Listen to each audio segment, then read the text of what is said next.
جب بھی پڑھو گے نا، جتنی دفعہ بھی پڑھو گے نا، جس رنگ میں بھی پڑھو گے نا، جس ٹائم بھی پڑھو گے نا، تمہیں نئی تازگی عطا کرے گا۔ اللہ نے توفیق دی ہے، کئی دفعہ گزرے ہیں، قرآن مجید کے ترجمے اور تفسیر کو دیکھا ہے، لیکن آج بھی جب دوبارہ پڑھتے ہیں نا کسی تفسیر کو تو ایک ہی آیت نئے نئے معنی دینا شروع کر دیتی ہے، نئے نئے مفاہیم، نیا نیا حسن، نئی نئی جاذبیت۔ قرآن پاک پڑھیں، قرآن پاک سے دلچسپی پیدا کریں، قرآن مجید کے ترجمے کو سمجھیں، قرآن مجید کی تفاسیر کو دیکھیں، اپنی دلچسپیاں قرآن پاک کے ساتھ مضبوط کریں۔ صحابہ کیا کرتے تھے؟ حضرت سیدنا ابو موسیٰ اشعری رضی اللہ تعالیٰ عنہ قرآن مجید بڑا سونا پڑھتے تھے، ہر بندہ ہر کام نہیں نہ کر سکتا۔ حضرت عمر فاروق، علم کا یہ حال ہے کہ حضور فرماتے ہیں میں نے خواب دیکھی ہے، خواب میں دودھ پی رہا تھا اور اتنا دودھ میں نے پیا کہ میرے ناخنوں میں بھی سفیدی آ گئی۔ فرمایا پھر جو بچ گیا میں نے خواب میں عمر کو دے دیا۔ یا رسول اللہ اس کا معنی کیا ہے؟ فرمایا اس کا معنی علم ہے۔ اللہ تعالیٰ نے حضرت عمر کو حضور کے علم کی خیرات عطا کی، اتنے بڑے عالم ہیں، لیکن حضرت عمر بڑے کھلے دل سے کہتے تھے بھئی قرآن ابی بن کعب سونا پڑھتے ہیں، لہذا تراویحاں یہی پڑھائیں گے۔ وہ تراویح کی امامت کرتے تھے۔ ہر بندے میں ہر خوبی نہیں ہوتی، اور کسی کی خوبی کو تسلیم کرنا یہ بہت بڑے انصاف کی بات ہے۔ حضرت ابو موسیٰ اشعری قرآن پاک سونا پڑھتے تھے تو کبھی ملاقات ہوتی تو حضرت عمر کہتے ابو موسیٰ یار ذرا مجھے میرے رب کی یاد تو دلا دے۔ تو وہ کہتے حضور آپ کو کوئی رب بھولا ہوا ہے؟ فرمایا ذرا یاد تو دلا۔ پھر وہ قرآن پاک پڑھتے، اور جب وہ قرآن پاک پڑھتے تو حضرت عمر روتے۔ قرآن مجید کے ساتھ اپنی دلچسپیاں، اپنا مزاج۔ مفسرین نے لکھا ہے کہ صحابہ جب ایک دوسرے سے ملتے تھے نا تو السلام علیکم کے بعد سورہ عصر کی تلاوت کرتے تھے۔ وہ کہتے تھے کہ اس کے اندر اللہ تبارک و تعالیٰ نے دین اسلام کی چیزوں کو، بنیاد اور اساس کو جمع کر دیا، اپنا ذوق قرآن پاک کے ساتھ۔ دیکھیں یورپ میں تھوڑے دن پہلے میں ایک آرٹیکل دیکھ رہا تھا، اب لڑکے اور لڑکی کو شادی سے پہلے باقاعدہ کورسز کرائے جاتے ہیں، موٹیویشنل اسپیکر کے پاس لے جایا جاتا ہے، کیونکہ وہاں مزاج ہے اکیلے رہنے کا، تنہا رہنے کا، تو شادیاں زیادہ چلتی نہیں، کسی کو برداشت ہی نہیں کرتے۔ وہ کہتے ہیں پہلے انہیں کورس کرا لو 2-3 ہفتے کا، انہیں سکھا لو کسی کو برداشت کیسے کرنا ہے۔ ویسے آج کل ہمارے ہاں بھی برداشت کوئی زیادہ کوئی نہیں، ہمارے بچے بھی جب سے موبائل آیا ہے نا وہ بھی کوئی کونے ڈھونڈتے ہیں۔ چلو بچے انہوں کی آکھنا ہے، سیانے بھی آندے نے بھئی نہ ہی کوئی کام دسو سانو، سمجھدار ترین بندے۔ کئی دفعہ کہتے ہیں بچیاں دی خواہش ہے جی پیر صاحب ایک فوٹو کھینچنی، میں کہا بچیاں دی ہے نا، تسی تے سائڈ تے ہو نا بچوں، آپ کدھر آ گئے ہیں بیچ میں؟ تو بچوں کی خواہش ہے۔ یعنی وہ جو خاص رغبت ہم نے موبائل سے پیدا کر لی تو پھر بندہ تنہائی پسند ہوتا ہے، کسی کے ساتھ وقت نہیں گزار سکتا، مشکلات ہوتی ہیں۔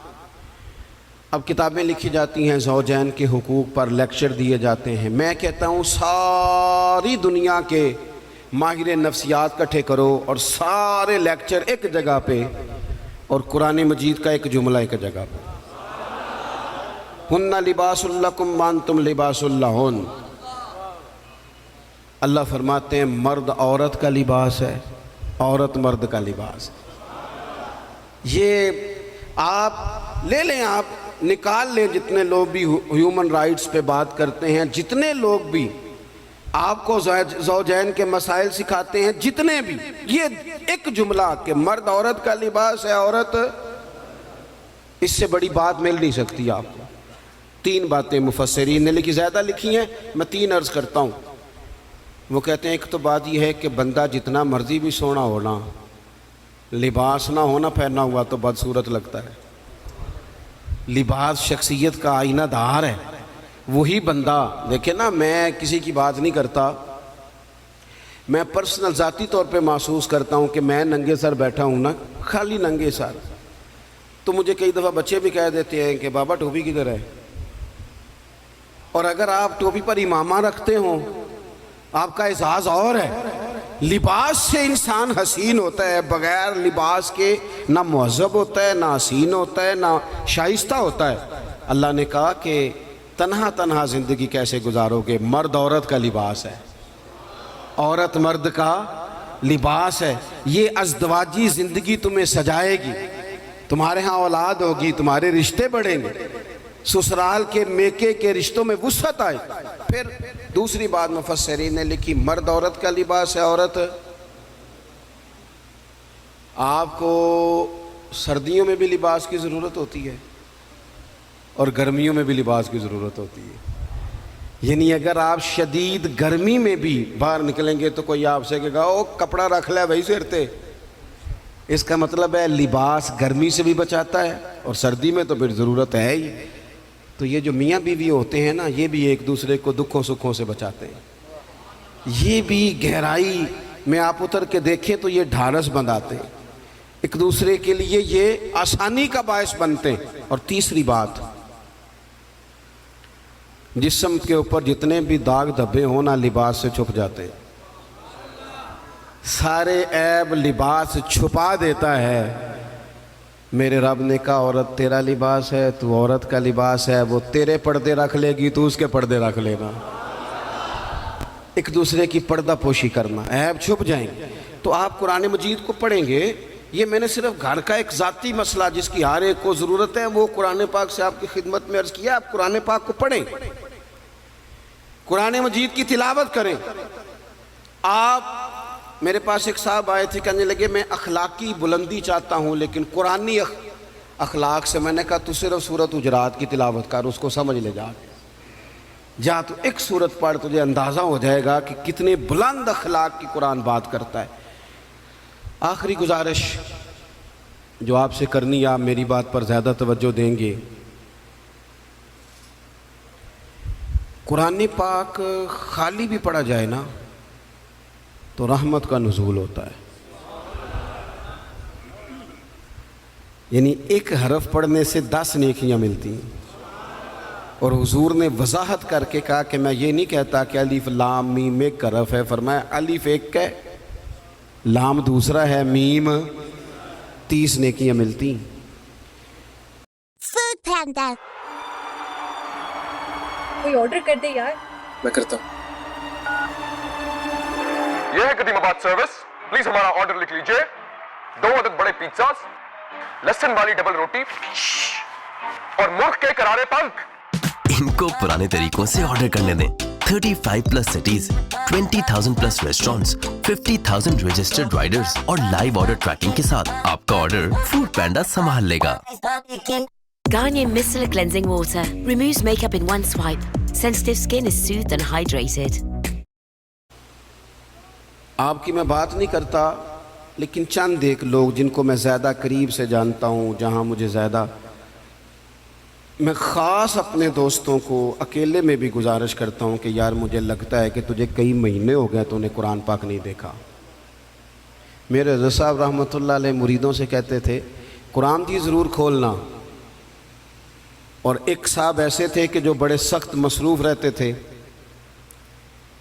تو حضرت صاحب ان کو فرمانے لگے نہ بھی نہ کبھی بڑا کم ٹائم ہو نا، پڑھنے کا موقع نہ بھی ہو تو سویرے ایک دفعہ نماز کے بعد اس کی زیارت کر لینا، قرآن پاک سے رحمت کی شعائیں نکلتی ہیں۔ قرآن پاک کے ساتھ اپنی دلچسپیاں، یعنی سویرے سویرے نا میری والدہ، آپ کو پتہ ہے دیہاتوں میں سب نے بھینسیں رکھی ہوتی تھی، تو اماں جی یعنی وہ سویرے اٹھ کے دودھ رڑک کے اور پھر وہ جب مصلی بچھاتی تھی، تب میں سمجھتا تھا کہ یہ تکلفات ہیں، چونکہ جب بندہ پڑھ دیتا ہے نا پھر اسے گنجائشوں کا بھی پتہ چل جاتا ہے۔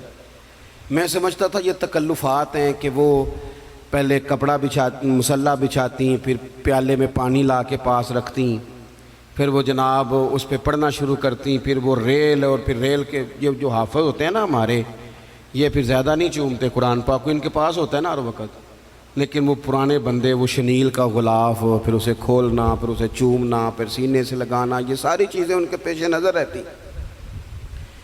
اماں جی نا وہ نماز پڑھ کے قرآن پاک کے کوئی 2-1 رکوع پڑھ کے پھر آواز دیتی، وہ تسی اجے بھی ستے ہو، میں دودھ بھی رڑک لیا، نماز بھی پڑھ لی، سبق بھی پڑھ لیا، اٹھ جاؤ نا، اب تو ٹائم تھوڑا رہ گیا نماز کا۔ یہ آپ یقین کریں، میرے سے بزرگ ناراض نہ ہو جائیں، لیکن بچوں کو نماز کی تقریر نہ سناؤ کہ پتر نماز پڑھنی چاہیے، نہ تقریر نہ سناؤ. تقریریں باہر چلتی ہیں، گھر میں نہیں چلتی ہیں. گھر میں عمل چلتا ہے. بچوں کے سامنے نماز پڑھو، بچوں کے سامنے قرآن پاک پڑھو. اپنی اولاد کو عادی کرو کتاب و سنت کا. سارا دن گپیں، سارا دن باتیں، گھر میں بھی تبصرے، ٹیلی فون پہ گپ شپ. اس نے تو نفسیاتی کمزوری پیدا کر دی ہے قوم میں. اپنے گھر کے اندر چلن پیدا کریں قرآن پاک، قرآن پاک سے پیار ہو. وہ ایک دفعہ نا یہ ضلع شیخو پورہ کے کسی گاؤں میں ایک آڑتی تھا، یہ منڈی میں آڑت، وہ پرانی بات ہے پاکستان بننے سے پہلے کی. وہ سادہ سا بندہ تھا، داڑھی رکھی تھی، 5 وقت نماز پڑھتا تھا. تو فوت ہو گیا، آڑت کرتا تھا تو اس کی قبر سے خوشبو آنے لگ گئی. یہ تو کدی کسی پیر دی قبر چوندی تو پھر کوئی منڈیاں نے وٹت کرنی سی پیراں دیاں نے، پھر تو کمال ہو جانا تھا. اللہ خیر فرمائے، اللہ ماشاءاللہ. پھر کوئی کہانی، کوئی کرامت ادھر ادھر سے جوڑ جاڑ کے بھی لوگ بنا لیتے. لیکن وہ سادہ آدمی تھا، قبر سے خوشبو آنے لگ گئی، شور پڑ گیا، لوگ جمع ہو گئے. بندے نا آہستہ آہستہ وہ عدت ختم ہوئی تو اس کی خاتون سے کہنے لگے کہ مثلاً وہ انگوٹھا چھاپ بندہ تھا، سائن بھی نہیں کرنے آتے، قبر سے خوشبو، آخر کوئی تو عمل ہوگا. کہنے لگی اسے نا قرآن پاک سے بڑا پیار تھا، پڑھا ہوا نہیں تھا تو ہر روز وضو کر کے نا دن میں 2 وقت قرآن پاک کھولتا اور پھر اس پہ لائنوں پہ انگلیاں رکھ رکھ کے چلاتا، رو کے کہتا مالکا غلطی ہو گئی ہے، میں نے پڑھنا چاہیے سی. اللہ تو جو بھی آکھے ہے سچی آکھے ہے، تیرا کلام بڑا سچا ہے، مالک تو بڑا کریم ہے، تو میرے واسطے خیر دیاں گلیں کی تھی. کہتے ہیں وہ قرآن پاک سے بڑا پیار کرتا تھا. بیماری، تندرستی، سفر، حضر، قرآن سے بڑا پیار کیا. لوگ سمجھ گئے یہی تو وجہ ہے کہ قبر کی مٹی سے بھی خوشبو آ رہی ہے. اچھا، میں بعض جگہوں پہ مجھے زندگی میں ایسے بھی تجربات ہوئے کہ یار یہ اللہ کی کتاب ہے. میں جہاز میں بیٹھا تھا تو موبائل پہ میں نے قرآن شریف کھول لیا. میں نے کہا چلو اتنی دیر کی فلائٹ ہے کچھ پڑھتے ہیں. تو ایک میرے دل میں بدگمانی آئی. کبھی کبھی پگڑی دالی والا بندہ میری طرح اللہ معاف کرے سمجھ لیتا ہے نا نیک بھی میں ہی ہوں، یہ بھی کبھی کبھی بدگمانی آ جاتی.